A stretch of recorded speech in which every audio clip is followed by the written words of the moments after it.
Good morning. বুধবারের সকাল আর এখন বাজে সকাল 10:30। বর্মশাই বেরিয়ে গেল আর তারপরেই বসে পড়েছি। আর আজকে সকালটা যতটা ঠান্ডা হয়েছিল না, মানে একদম ভোরের দিকে উঠেই দেখি না বৃষ্টি, মানে মাটিগুলো ভালো রকম ভেজা, তো সকালবেলাটা স্বাভাবিকভাবে একটু একটু ঠান্ডা ছিল।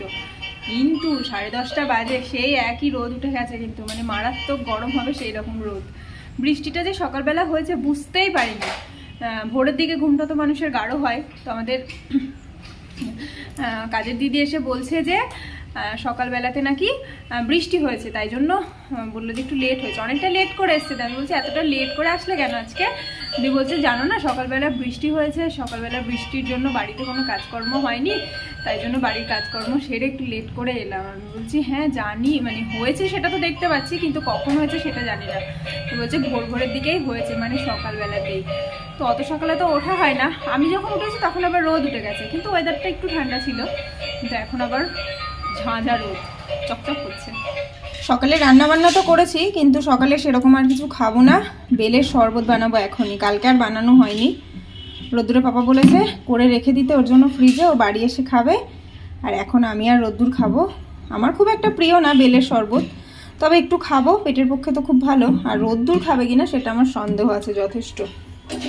তো এখন আমি চেষ্টা করব বেলটাকে ফাটানোর কাজে।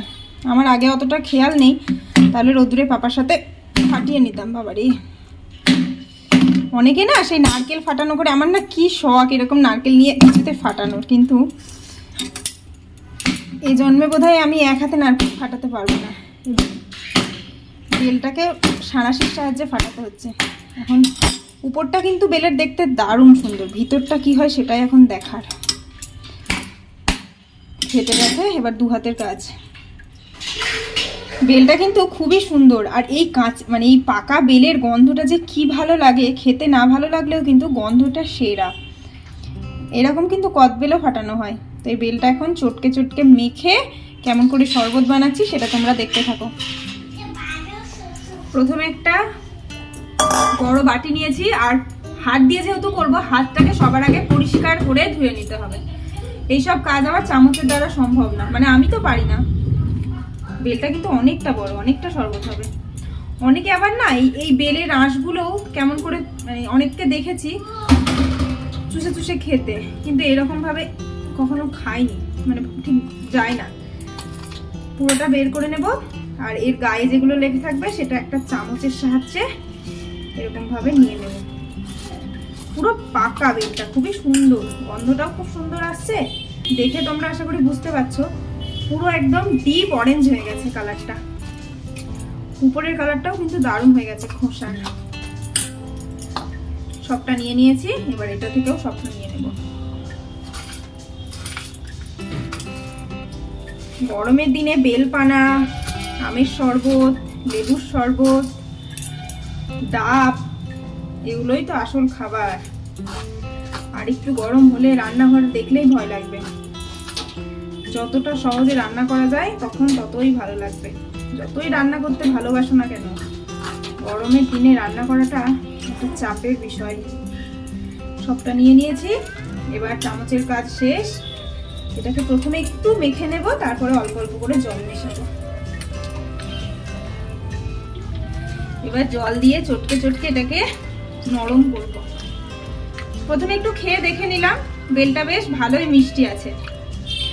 যদি একটু পানসে হয় তাহলে সেক্ষেত্রে একটু বেশি চিনি দেবে, আর যদি দেখো ভালো রকম মিষ্টি আছে তাহলে অল্প চিনি দিলেই হবে। আবার যারা চিনি না দিয়ে খেতে চাও তারাও কিন্তু চিনি না দিতে পারো। আর কিছু না, বেলের শরবত মানে হয়েই গেল। তুমি এর মধ্যে টেস্ট বাড়ানোর জন্য চিনি, নুন, তারপরে গোলমরিচ, যা খুশি দিতে পারো, কিন্তু আসল কাজটা হয়ে গেল। আসল কাজ এটাই। সবটা চটকানো হয়ে গেছে। এবার আমার এই ছাকনাটা তো সমস্ত কাজে লাগে। এই ছাকনাটা এক কথায় আমার কাছে মা দুর্গার মতো 10 হাতের কাজ করে। সবটা নিয়ে নিয়েছি। এটা করলে কি হবে, বীজ চোকলা সব বেরিয়ে আসবে, আলাদা করে খাটনির কোনো প্রয়োজন নেই। এইরকম ভাবে জল দিয়ে পুরোটা পাতলা করে নিয়েছি। আর এরপরে শরবতটাকে সুন্দর খাওয়ার জন্য, মানে টেস্টফুল করার জন্য দেব 2 ফালি পাতিলেবুর রস। এই পাতিলেবু চেপাতে আমার একটা সমস্যা আছে, 2 হাত না লাগিয়ে লেবু চিপতে আমি কিছুতেই পারি না, এক হাতে চিপতে গেলেই পিছলে যায়। এটা একান্তই আমার নিজস্ব সমস্যা। একটুখানি দেব গোলমরিচ গুঁড়ো, যেটা পেট একদম খুব ভালো রাখে। না মধু নেব না বাবাই, দেব বেশ কিছুটা চিনি, যেহেতু একটু মিষ্টি মিষ্টি খাবো তাই একটু বেশি চিনি দিলাম।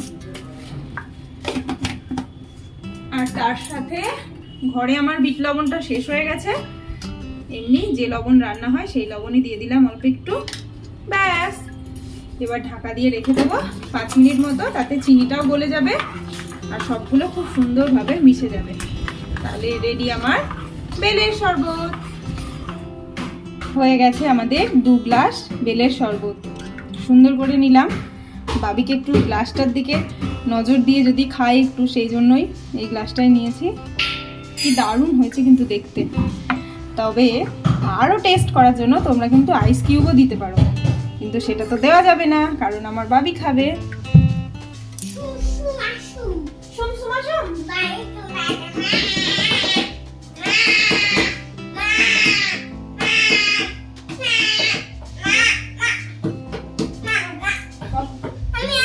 হ্যাঁ তুমি তো খাবে, তুমি গ্লাসে চুমুক দিয়ে খাবে না এমনি চামচ করে খাবে? আচ্ছা তুমি গ্লাসে চুমুক দিয়ে খেতে পারো কিনা দেখো তো, নিজে নিজে ধরে। টেস্টি আছে, চামচ করে খাইয়ে দিই না। তুমি পারবে না, গায়ে পড়ে যাবে। কই কেমন করে খেতে পারবে? চুমুক দিয়ে খাও, চুমুক দিয়ে খাও।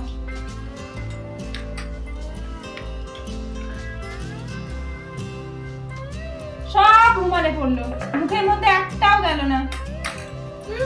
আমি খাইয়ে দিই। ওই যখন ট্রেন আসছে না বাবা, দাদু আসবে, দাদু ফোন করেছিল না আমাকে। কি হয়েছে? এটা শরবত, তুমি গায়ে ফেলছো তো, আমি খাইয়ে দিই। গায়ে পড়ছে না, তাহলে নিয়ে নিয়ে খাও।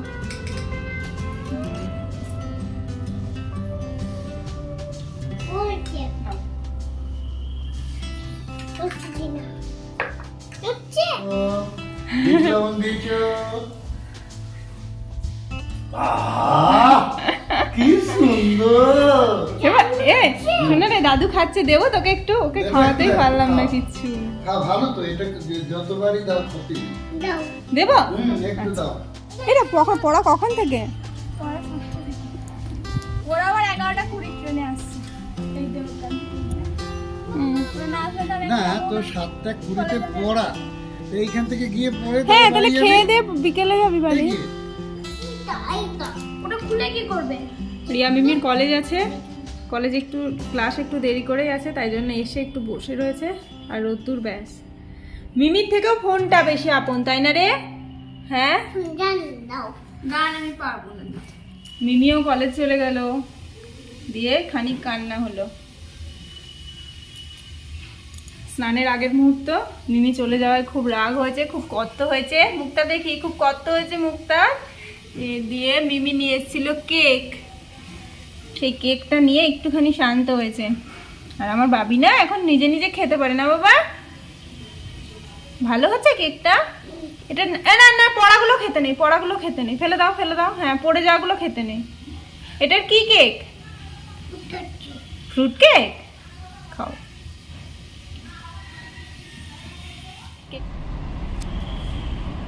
যেহেতু বড় গেটটা বন্ধ, এত ট্রেনের নেশা, জানালা দিয়েও ওনাকে ট্রেন দেখতে হবে। দেখতে পেয়েছিস ট্রেন? পেয়েছিস? এই ট্রেনেই মিমি বাড়ি চলে গেল।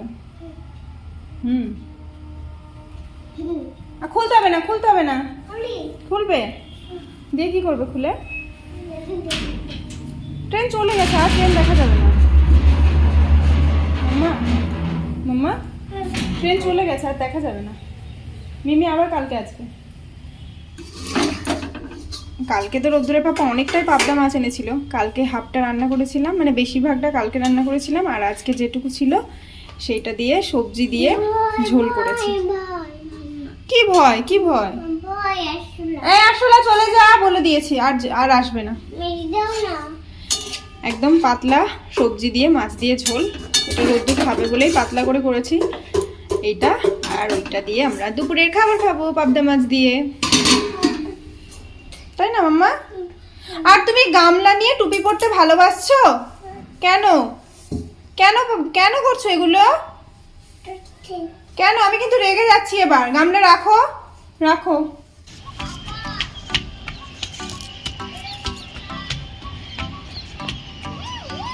কি বাবা পাখি? হ্যাঁ,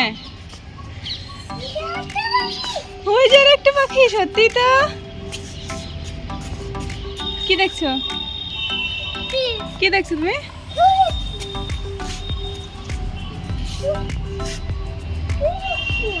চলো দিকে চলো। বিকেলবেলা আজকে বাধ্য হয়ে ছাদে নিয়ে আসতে হলো। 5:30টার উপর বেজে গেছে, পাপা আসেনি। কোথায় যাবে, ওই কারণে মন ঠিক করার জন্য একটু নিয়ে এসেছি। আর আজকে চটি পায়ে দিয়ে এসছে যাতে একটু দৌড়াদৌড়ি হয়। এত ঘোরে না, জলের মধ্যে পড়ে যেতে এক্ষুনি।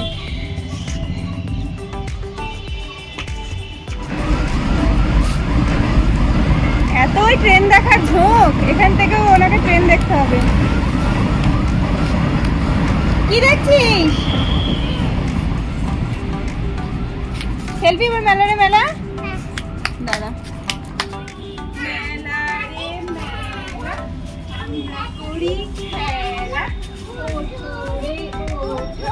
চোখের জল মুছো, তারপরে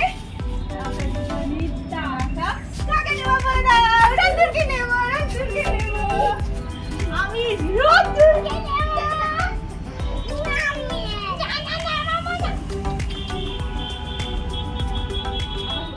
ছাদে আজকে দৌড়াদৌড়ি করে প্রচুর ক্লান্ত হয়ে গেছে। নিচে এনে ফ্রেশ করে দিলাম, একেবারে জামা কাপড় ছাড়িয়ে মুখ টুক ধুয়ে। পাপা তো এখনো আসেনি, একটু খিদে খিদে পাচ্ছিল, তাই সন্ধ্যাবেলা মুড়ি তো আর বিস্কুট তো খেতেই হবে, তাই না বাবা? খাও। চাটা খেয়ে বসেই ছিলাম অনেকক্ষণ যাব, ছেলের সাথে খেলা করছিলাম, কেননা আজকে রাতে রান্না ছুটি, বর্মশাই ছুটি দিয়েছে। বর্মশাই খুব ইচ্ছে করছে আজকে বিরিয়ানি খেতে, chicken biryani. Obviously chicken biryani খেতে আমরা দুজনেই খুব বেশি ভালোবাসি। তো সন্ধ্যাবেলা থেকেই আজকে রান্নাবান্না করতে হবে না। বলছি কেন? বলছি আজকে আমার খুব বিরিয়ানি খেতে ইচ্ছে করছে, তো আজকে রাতে হবে বিরিয়ানি। তো সেই কারণে এখন বাজে হচ্ছে গিয়ে 9:45 মতো, জাস্ট নিয়ে এলো সবে সবে বিরিয়ানিটা। হটপটে ঢেলে রেখেছি, কারণ ও খেয়ে নেবে, তারপরে সামান্য একটু বিরিয়ানি, মানে অল্প যেটুকু থাকবে খুব ঠান্ডা হয়ে যাবে, এই জন্যই হটপটে একেবারে ঢেলে নিয়েছি। চিকেন, আলু, ডিম সবই রয়েছে, সবটা তলায় রয়েছে, বর্মশাইকে দেব, আর বাকিটা আমার জন্য। দেখো বিরিয়ানিটা, বিরিয়ানির গন্ধেই বেশি খিদে পেয়ে যায়।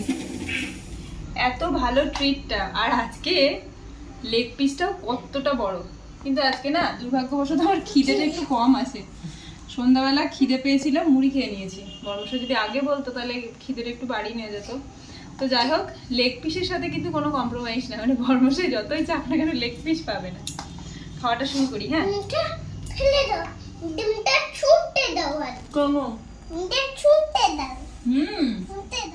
আর আছে বিগ সাইজের রসগোল্লা। খাবারটা শেষ করতে করতে তোমাদের সাথে আমার আড্ডাটা আজকে এই পর্যন্তই থাক। ভিডিওটা যদি ভালো লাগে থাকে প্লিজ ছেড়ে যাওয়ার আগে সবাই একটা লাইক করে দিও, আর তোমাদের বন্ধু বান্ধব সবার সাথে প্রচুর প্রচুর শেয়ার করে নিও। তোমাদের সাথে আবারও একটা নতুন ব্লগে দেখা হবে, ততক্ষণ সবাই ভালো থেকো, সুস্থ থেকো। Good night.